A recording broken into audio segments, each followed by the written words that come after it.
حضرت جنید بغدادی رحمت اللہ علیہ جنگل بیابان میں، جنید کوئی چھوٹا نام، بہت بڑا نام ہے، روز روز مائیں جنید پیدا کرتی کبھی کبھی۔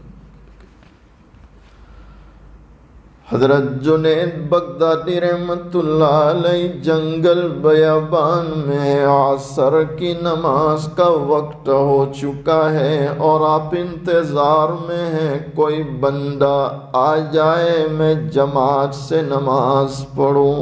کس سے نماز پڑھوں؟ جماعت سے۔ آپ علیہ السلام فرماتے ہیں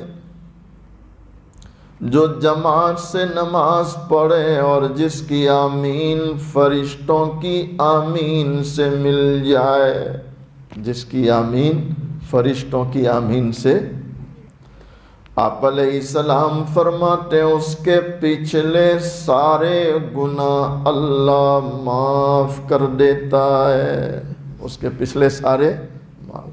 جب امام صاحب پہنچتے ہیں وَلَضَّالِّينَ تو ہم کیا کہتے ہیں؟ تو جو فرشتے ہوتے نماز میں وہ بھی کیا کہتے ہیں؟ تو جس کی آمین فرشتوں کی آمین سے ملی، اس کے پچھلے بولو سارے معاف، سارے۔ حضرت جنید بغدادی رحمت اللہ اس انتظار میں کہ کوئی آ جائے تو جماعت سے پڑھیں، جماعت سے پڑھیں۔ اسی انتظار میں آپ دیکھتے ہیں ایک بوڑھے میاں جنگل کے راستے سے سر پہ گٹھر لیے ہوئے، ہاتھ میں عصا پکڑے ہوئے، لڑکتے ہوئے آ رہے۔ آپ نے دیکھا کہ کوئی بوڑھا آ رہا ہے، سر پہ گٹھر ہے، ہاتھ میں عصا۔ جب وہ قریب آئے تو آپ نے سلام کیا۔ حضرت جنید ابھی جوان تھے، وہ بوڑھے میاں تھے، سلام کیا تو انہوں نے جواب دیا۔ تو آپ نے پوچھا بوڑھے میاں عصر کی نماز ہو گئی کہ باقی؟ تو کیا جواب ہے؟ بیٹا اس انتظار میں نہیں پڑھی کہ شاید کوئی مل جائے تو جماعت سے پڑھوں، جماعت سے۔ حضرت جنید کو احساس ہوا کہ یہ کوئی عام بوڑھا نہیں ہے، یہ کوئی خاص بوڑھا ہے، عام بوڑھا کوئی خاص۔ علماء لکھتے ہیں جنید بغدادی رحمت اللہ علیہ آگے چل کر اس بوڑھے کو پوچھتے ہیں اگر آپ کا وضو نہ ہو وضو بنا لیں تاکہ نماز جماعت سے پڑھ لے۔ بڑے میاں کہنے لگے بیٹا اللہ کا شکر ہے وضو ہی کے ساتھ ہوں، اللہ کا شکر ہے وضو ہی کے ساتھ ہوں۔ علماء نے لکھا آپ علیہ السلام کا فرمان ہے جو وضو کا اہتمام کرے گا اللہ اس کی روزی میں برکت ڈال دے گا، اور اللہ نہ کرے کبھی رضا قضا یعنی موت کا فرشتہ آ گیا تو وضو کے ساتھ لے جائے گا۔ کیسے لے جائے گا؟ وضو کے ساتھ۔ تو اب حضرت جنید بغدادی رحمت اللہ کو یقین ہو گیا کہ یہ ہے کوئی اللہ والا ہے۔ تو اب آپ نے کہا حضرت عصر پڑھا دو۔ کہا بیٹا تو جوان آدمی، جوان کی نماز جوان ہوتی ہے، بوڑھا نماز بھی بوڑھی۔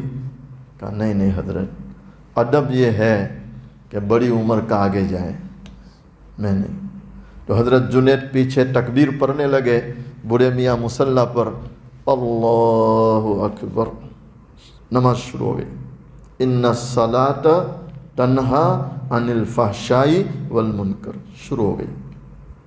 اب کھڑے تو کھڑے ہیں، رکوع ہی نہیں کر رہے، اور رکوع میں جا رہے ہیں تو رکوع میں اٹھتے ہی نہیں۔ تو حضرت جنید جوان تھے، تھوڑے ناراض ہونے لگے کہ میں نے کہا بوڑھے میاں کو آگے کر دیا، اب یہ لمبی نماز پر آئیں گے، غروب ہو گیا تو نماز فاسد ہو جائے گی۔ جیسے ہی سلام پھیرا آگے آ کر بیٹھ گئے، او بوڑھے میاں کچھ مسائل بھی جانتے ہو کہ نہیں؟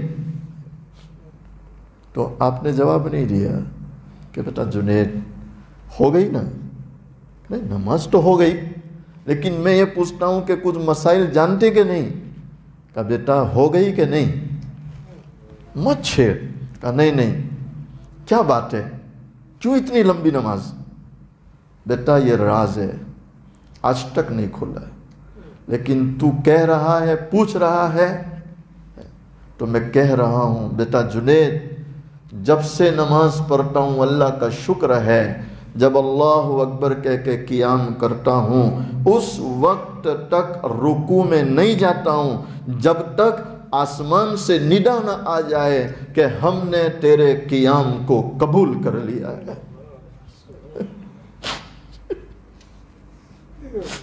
ہم نے تیرے قیام کو قبول کر لیا۔ دل سے کہو راندیر والو، 40 کی ہو گئی، 45 کی، 50 کی، 55 کی، 60 کی، کیا ہمیں یہ نماز ہے نصیب؟ اور کبھی خیال بھی آتا ہے کہ نماز کو نماز بنائے، میرا کپڑا اچھا، میرا کرتا اچھا، میری ٹوپی اچھی، میری گاڑی اچھی، میرا گھر اچھا، تو میری نماز بھی اچھی ہونی چاہیے، نہیں ہونی چاہیے؟ تو کریں گے انشاءاللہ۔ اللہ تعالیٰ مجھے آپ کو نماز کا اہتمام کرنے کی بھی توفیق عطا فرمائے اور نماز کو نماز بنانے کی توفیق عطا فرمائے، اور یہ جو شعبان چل رہا ہے بس اللہ ہمیں قدر کی توفیق عطا فرمائے، عافیت کے ساتھ، تندرستی کے ساتھ اللہ ہمیں رمضان نصیب فرمائے۔